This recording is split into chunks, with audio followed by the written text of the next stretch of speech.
Halo semua, balik lagi dengan saya Victor Excel, ada Pak Deniasun dan ada Pak Tito. Halo. Nah, di video kali ini kami akan ngebahas tentang oknum broker yang mengerikan dan menyamar di antara kita. Kontribusinya itu besar banget atas loss kalian selama ini.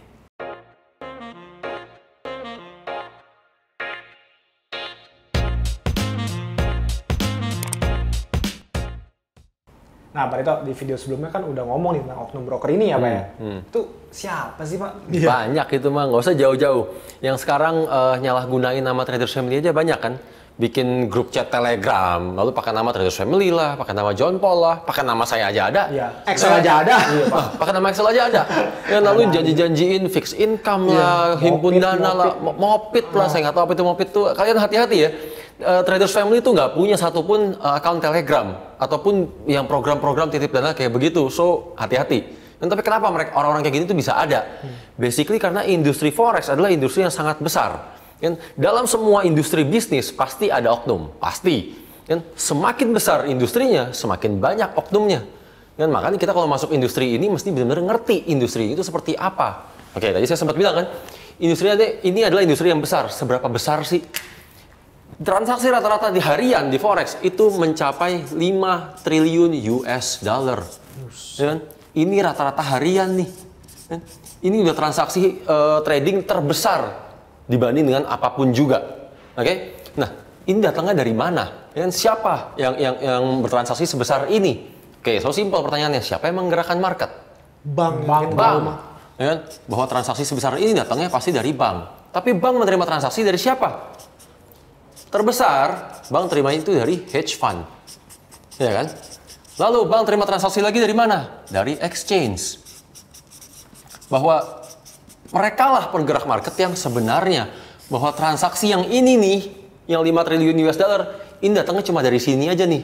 Kan kalau kalian pernah dengar Deutsche Bank lah, UBS, lalu Barclays, JP Morgan, Morgan Stanley, Goldman Sachs, semua ada di sini nih. Ini kan yang kita nggak usah bahas kepanjangan, bukan level kita. The big guy ya, Pak ya? The big guys nih semua di sini. Kita cukup tahu bahwa mereka lah penggerak market. So level kita ada di mana, ya kan? Oke, bank juga akan terima transaksi dari mana? Dari liquidity provider. Liquidity provider terima transaksi dari mana? Dari broker, ya kan? Inilah level kita nih. Tapi kita sama-sama tahu, mayoritas broker itu full market maker. Mereka nggak mau lempar transaksinya ke bank. Sehingga keuntungan mereka bukan dari lempar transaksi, melainkan dari loss-nya klien. Itu yang kemarin kita bahas kan di video tentang SL Hunter. Oke, lalu broker kan banyak yang langsung cari klien. Tapi broker juga akan melakukan perpanjangan tangan kan? Melalui siapa? Melalui para mentor. Ya kan? Disinilah pintu masuknya yang lebih banyak lagi orang datang. Ya kan? Karena kan orang butuh belajar dulu kan? Oke, disinilah akhirnya orang-orang pada datang nih, pada terbujuk. Dan disinilah akhirnya orang-orang pada jadi korban. Kenapa bisa jadi korban? Karena pada dasarnya mereka ini banyak yang bekerja sama. Bekerja sama untuk apa? Nggak jauh-jauh lah, untuk profit kan? Tapi balik lagi, profitnya broker dari mana? Dari orang-orang yang loss nih profitnya. Gitu loh. Tapi kan ini Pak, broker juga banyak yang kasih edukasi-edukasi. Robot gitu. Pak juga ada, Pak. Oh, bener, broker banyak yang kasih edukasi, ya kan, kasih robot tadi kan. Iya, banyak banget. Tapi kan orang makin lama makin pintar. Kalau broker yang kasih edukasi, iya, ngapain diterima? Yang saya pribadi sih kalau broker yang ngajarin, saya udah nggak pernah mau percaya. Broker kasih robot, saya udah nggak pernah mau percaya. Kenapa? Prinsipnya mereka adalah market maker. Kan nggak pernah ada dalam kamusnya market maker mau membuat kliennya profit secara sengaja, itu nggak ada dalam kamus mereka. Jadi saya pribadi nggak akan pernah mau ambil nih. Dan itulah kenapa mereka melakukan perpanjangan tangan ini.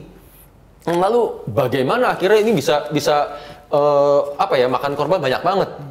Makan korbannya benar-benar banyak. Kenapa? Karena mereka kerjanya benar-benar rapi sekali, profesional sekali, yang sebenarnya mereka benar-benar secara terstruktur, secara sistematis, dan secara masif. Kok bisa? Ya kan, itu yang jadi pertanyaan. Oke, simpel sekarang. Apa sih yang membuat kita semua tertarik di forex? Duitnya banyak Pak. Duit. Nggak jauh-jauh kan? Pasti awalnya kita tertarik karena duit. Kan kalau udah dapet duit, itu akan Mewah hidupnya, Pak. hidup mewah, akan langsung mengubah lifestyle. Ya kan? Setelah itu, Masa masa depan, ya kan? Ini kan yang bisnis forex janjikan, yang kalau disingkat dalam satu kata, ya kan? Kaya. Bener nggak sih? Inilah yang bisnis forex bisa berikan dan bisnis forex bisa janjikan kepada kita. Bener kan? Makanya kalian mau tahu kan gimana cara saya trading dan gimana cara saya mencapai level ini kan? Nanti ya, saya akan kasih videonya saat sudah mencapai 30.000 subscriber. Nah, itu denger sendiri dari Pak Tito ya Pak ya. So, yang tunggu-tunggu jangan lupa subscribe. Ya, oke. So kita lanjut dulu. Basically karena semua orang mau kaya, bener nggak? Siapa sih nggak mau kaya? Nggak mungkin nggak ada yang mau. Nggak mungkin, ya kan? Karena orang mau kaya, salah satu caranya adalah dengan trading forex. Balik lagi karena ini adalah industri yang besar. Dengan besar industri itu adalah satu industri yang nggak mungkin mati. Industri yang paling besar dan paling liquid itulah forex. Makanya orang pada berbondong-bondong mau belajar dong. Sehingga pintu masuknya selalu dari edukasi kan, tadi saya bilang kan. Oke, ada yang lewat kursus, ya dong. Ada yang dari e-book, ya kan. Ada yang dari DVD. Signal, DVD. Iya, DVD kan ada Pak. Hari gini masih ada yang pakai DVD masa? Sekarang masih banyak Pak DVD. Laptop zaman sekarang aja banyak yang nggak ada DVD roomnya. Kelihatan bagus, biar kelihatan banyak kali Pak Iya. dapatnya.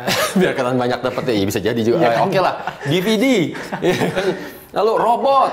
Ini kan selalu menjadi pintu masuknya kan. Pintu masuk edukasinya bahwa ini adalah jalan tercepat untuk belajar forex. Emang bener. Ini kan bahwa untuk belajar orang pasti akan lebih cepat kalau pakai ini dibanding otodidak. Iya. Iya kan? Bahwa pas di sini semua mentor akan menjadi sangat-sangat profesional. Sangat-sangat profesional memberikan materi sebaik mungkin. Ya kan? Dan mereka akan terlihat begitu meyakinkan menggunakan bahasa-bahasa yang benar-benar teknikal bahkan. Ya kan? Untuk apa sih? Untuk membuat kesan wah kan pasti kan. Sambil meyakinkan semua orang bahwa mereka memang beneran profesional. Tanpa disadari orang-orang tuh sebenarnya jadi pada bingung. Karena nggak ngerti-ngerti amat pelajarannya, tapi kayaknya bener yang diucapin semua. Bener kan? Iya. Setelah itu, saat mereka mentor-mentor ini mulai meminta murid-muridnya untuk praktek. Nah ini yang hati-hati. Ya. Saat murid-muridnya sudah pada percaya, 100% percaya, basically mereka akan terlena. Terlenanya gimana? Saat mulai disuruh praktek, yang disuruh praktek bertolak belakang sama apa yang mereka ajarin. Contoh, mereka ngajarinnya malahan locking. Ya kan, ngajarin martingale. Ya kan, ngajarin nggak usah pakai stop loss, ya kan, ngajarin full margin, ya kan, dan seterusnya nih. Ya, ini akan selalu bertolak belakang. Kenapa? Karena kan di sini jelas ngajarin tentang resiko, ngajarin money management. Giliran nyampe sini kok nggak usah pakai stop loss, nggak usah pakai full margin. Ini sangat-sangat bertolak belakang nih, ya kan? Dan yang ditunggu, basically kenapa mereka mengajarkan ini? Karena yang ditunggu cuma satu momen. Satu momen saat kalian melakukan ini pasti kalian loss. Apa? Tren. Satu momen tren. Kenapa? Big guys itu yang tadi ya? Iya, big guys. Yang big guys saat mereka sudah bergerak terjadilah tren. Dan saat mereka udah benar-benar bergerak, saat mereka sudah benar-benar membentuk tren, siapa bisa lawan? Kita mah, ya ampun, transaksi kita nggak ada artinya. 5,5 T. Ya makanya kan, tren atau anomali. Ya kan? Saat terjadi ini, pasti nih, yang di sini semuanya habis. Apapun juga, locking, martingale, kita nggak usah bahas kepanjangan, udah pernah kita bahas dalam satu video kan. Melakukan ini, ketemu satu tren, habis. Nggak pakai stop loss, ini saya udah ngomong sejak awal saya masuk YouTube bahkan. Nggak pakai stop loss, pasti mati karena tren. Full margin, jangan tanya, nggak butuh tren. Tadi kan mereka ngajarin kita untuk cut loss aja gitu. Nah, itulah justru. Mereka selalu bilangnya kan, jadi trader harus berani cut loss. Iya. Iya kan, itu menjadi senjata utama mereka. Ya kan, saya bisa, Anda juga harus bisa. Saya makan nasi, Anda juga makan nasi. Kita sama-sama manusia, bullshit. Kenapa saya katakan itu? Karena sekarang gini, kita yang pernah sama-sama trading, kita sudah trading, kita sama-sama tahu bahwa yang namanya cut loss adalah hal yang sangat sulit untuk dilakukan semua orang. Kenapa? Simple. Utang nggak dibayar aja kita nyesek. Bener kan? Apalagi ngelihat duit kita depan mata harus hilang. Harus kita relakan. Semakin besar nominalnya, semakin susah kita cut loss. Sensitif. Betul? Iya. Uang kan hal yang sangat sensitif. Bener kan? Sehingga itu hal yang nggak mungkin bisa dilakukan oleh orang biasa. Ya kan? Apalagi full margin. Full margin ini malah petaka nih. Kenapa? Orang trading, kalau full margin, saat profit, salah. Kenapa saya bilang salah? Saat profit, dia ngeliat kan, wih, indah banget ya Forex ya. Bener ya, ini jalan menuju kaya ya. Nagih kenapa sih. nggak dari dulu ya saya kenal Forex ya? Nagih. Adiktif Akhirnya kan, banget itu. pengen lagi Iya. kan. Kalau bisa setiap saat maunya cetak duit, setiap hari maunya cetak duit. Iya. Bener kan? Diajarin ini ke newbie pula. Bener gak sih? Newbie, baru diajarin full margin, profit. Habis itu apa? Terngiang-ngiang pasti dong. Wih gila indah banget. Pengen lagi. Pengen lagi, abis itu mulai kan cari-cari momen kan. Cari-cari momen, oh ini sama nih kayaknya kayak kemarin nih. Ini kan, pencetlah full margin. Loss. Giliran loss, bingung mesti ngapain. Kenapa? Karena kan full margin ini ibaratnya gempa. Ya kan? Teorinya kalau gempa, jangan panik. Teorinya itu. Ya kan berlindunglah di bawah benda yang keras. Itu teorinya. Terjadi gempa beneran apa? Lari, Pak. Kabur. Lari semua orang. Kabur mengartikan apa? Panik.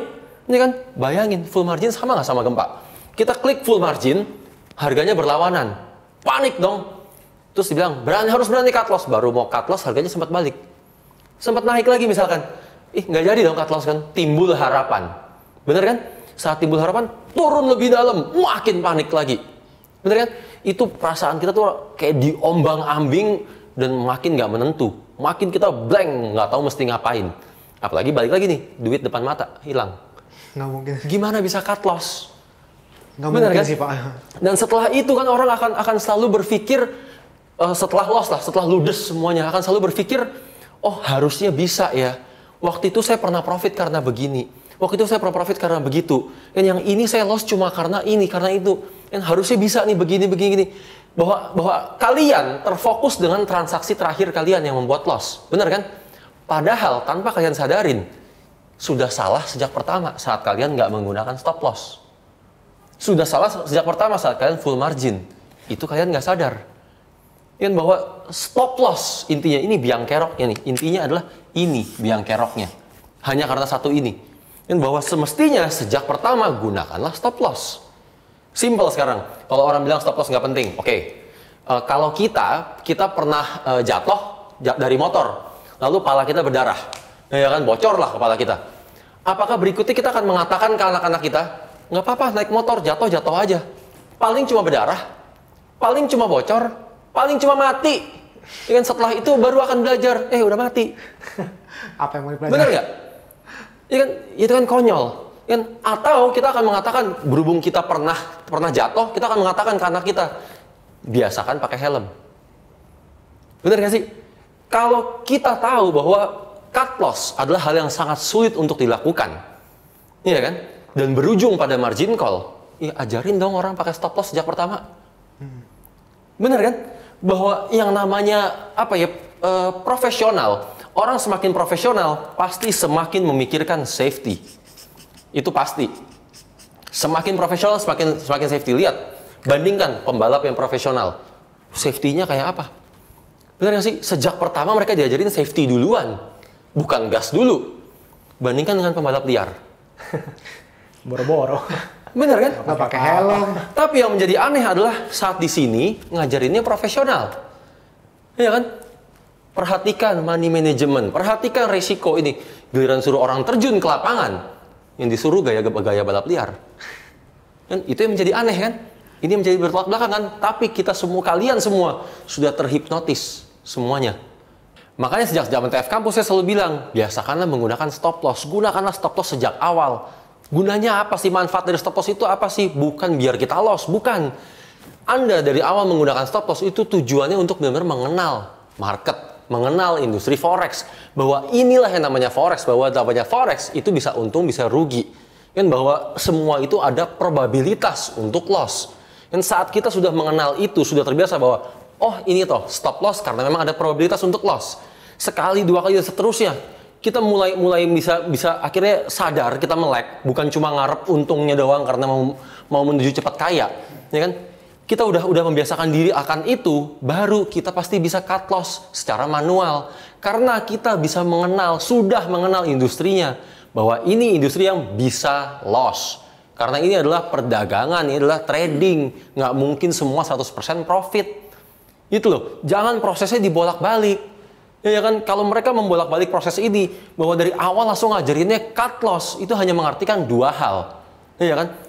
Mereka ngomong doang enteng bahwa jadi trader harus berani cut loss. Saya manusia, Anda juga manusia. Karena pada dasarnya mereka bukan trader. Mereka nggak pernah trading. Mereka nggak pernah tahu rasanya cut loss itu susahnya kayak apa. Karena dasarnya untung mereka sebenarnya dari sini.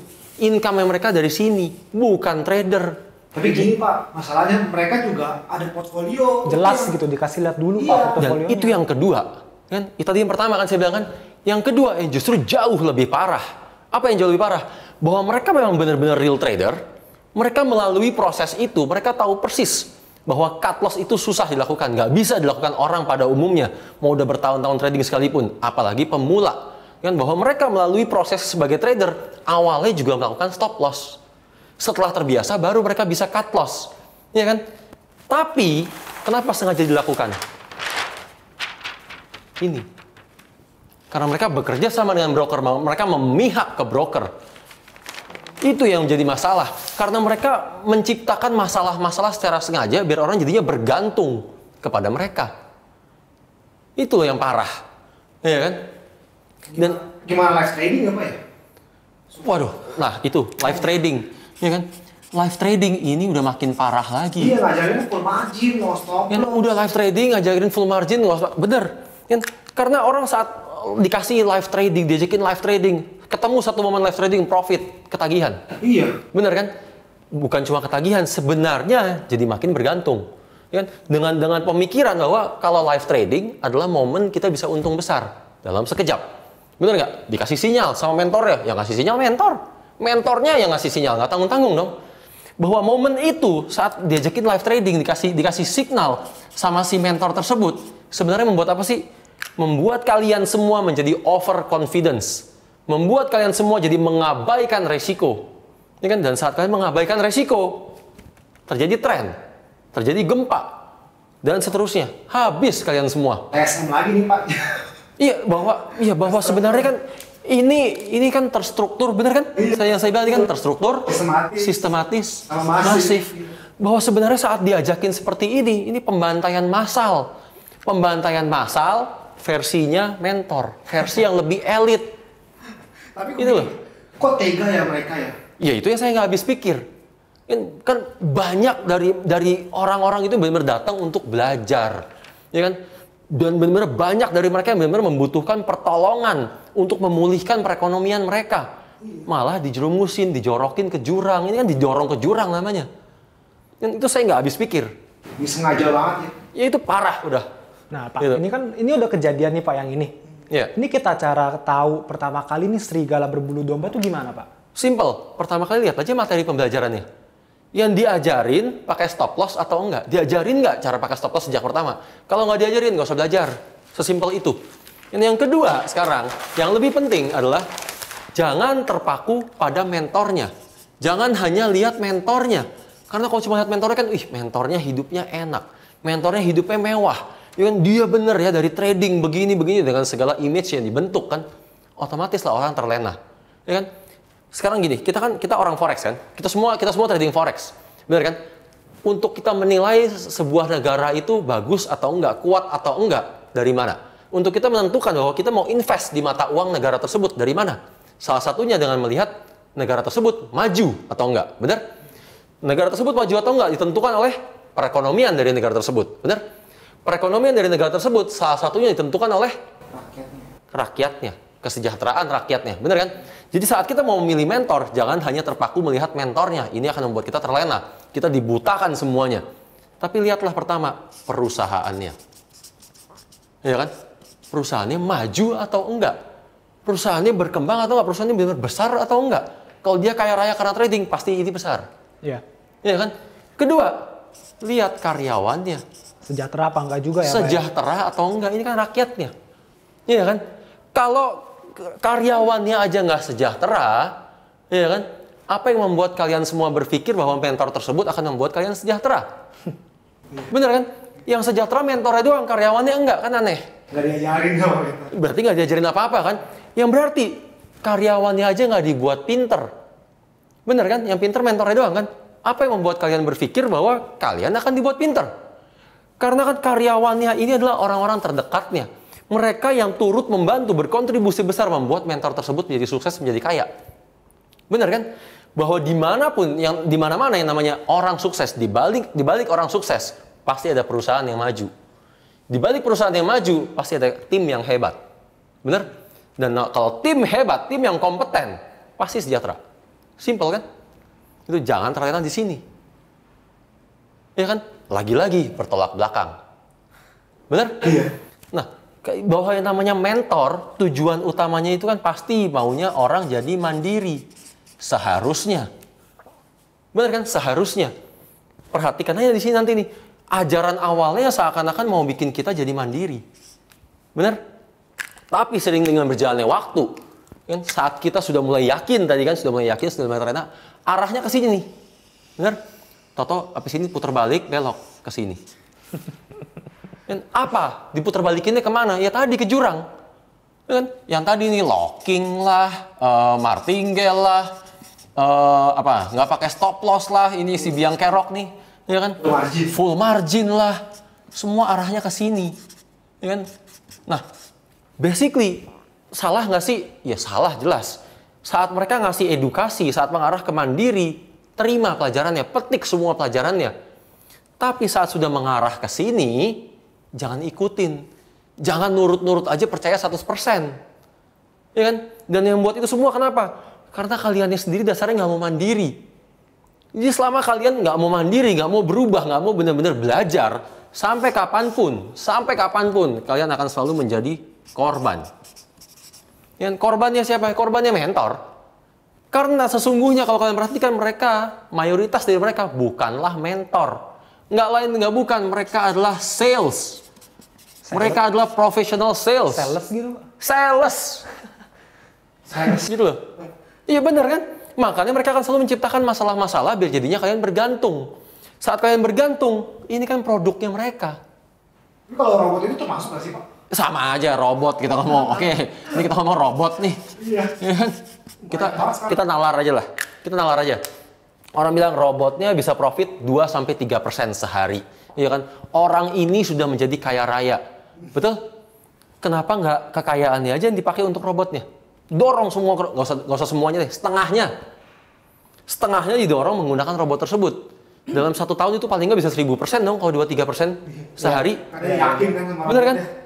Itu dalam 2-3 tahun aja, orang itu bukan jadi kaya raya lagi. Udah nyaingin 10 orang terkaya di Indonesia tuh. Ya kan? Mungkin ngalahin George Soros. Bener kan? Nggak tanggung-tanggung. Pernah nggak George Soros lihat George Soros pakai robot? Ngomongin robot? Nggak pernah. Ya kan? Jadi nalar lah.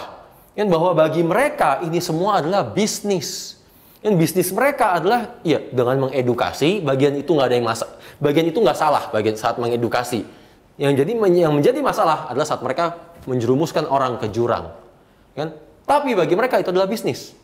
Ya kan? Bahwa setiap orang cara berbisnisnya beda-beda. Gaya setiap orang beda-beda. Kita mau menyadarkan mereka, ini nggak mungkin. Ini udah mendarah daging di mereka. Ya kan?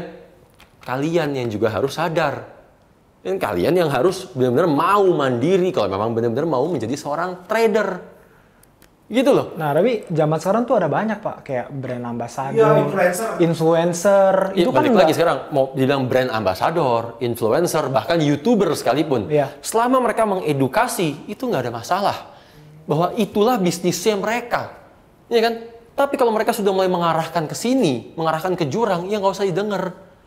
Ya kan? Mau dibilang kontennya cuma bacain apa yang ada di Google, tetap aja itu edukasi. Karena banyak orang malas baca di Google.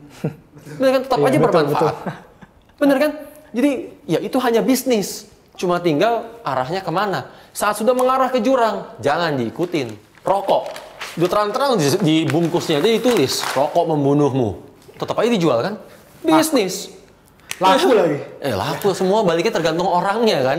Makanya sekarang balik intinya, kalau kalian mau menjadi seorang trader, menjadi seorang trader itu ada proses, pasti butuh proses. Ini adalah kalian, ya kan? Proses untuk menjadi trader itu gimana? Oke. Nah, di sini akhirnya kalian akan menjadi seorang trader. Dan apa aja sih ini? Ini prosesnya adalah pertama kalian harus belajar. Dan setelah itu kalian akan harus meluangkan waktu untuk belajar. Setelah itu kalian harus komit. Setelah itu kalian akan melakukan banyak sekali kesalahan. Dari situ kalian akan belajar untuk disiplin. Ya kan? Karena dari inilah semua akan membuahkan yang namanya pengalaman. Saat pengalaman-pengalaman ini kalian dapatkan, itulah yang akhirnya akan membentuk mental bagi kalian semua. Mental ini akhirnya akan menjadikan kalian seorang trader. Dan bukan metode. Gitu loh. Nah, sementara yang mentor-mentor itu kebanyakan lakukan, mereka seakan-akan menutup ini semua dengan satu hal. Ini ditutup nih.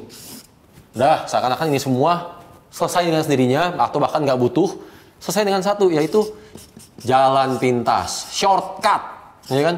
Yang ya caranya macam-macam deh. Yang apalagi yang parah tadi kan, yang menjerumuskan orang, gitu loh. Jadi ya jangan terlena di sini, jangan selalu terlena dengan shortcut. Bener, belajar adalah cara yang cepat, ya kan? Daripada otodidak. Tapi saat disodorin shortcut yang terlalu aneh-aneh, jangan mau, ya kan? Dan ingat, trading itu bukan soal metode, bukan metode yang membuat kalian semua loss. Jangan terpaku hanya pada metode. Dan bahkan saya akan membuktikan kepada kalian semua bahwa trading benar-benar nggak butuh metode. Kalian tanpa metode apapun justru bisa profit. Yang penting kalian tahu momentum, tahu batas, dan tahu risiko. Gimana? Apa yang akan saya ajarkan? Itu yang nanti akan saya berikan saat subscriber kita sudah mencapai 30.000. Dan videonya hanya bisa ditonton oleh para subscriber. Nah, makanya udah denger juga sendiri teman-teman. Jangan lupa subscribe ke channel YouTube kami ya. And see you on the next video. Bye. Bye-bye.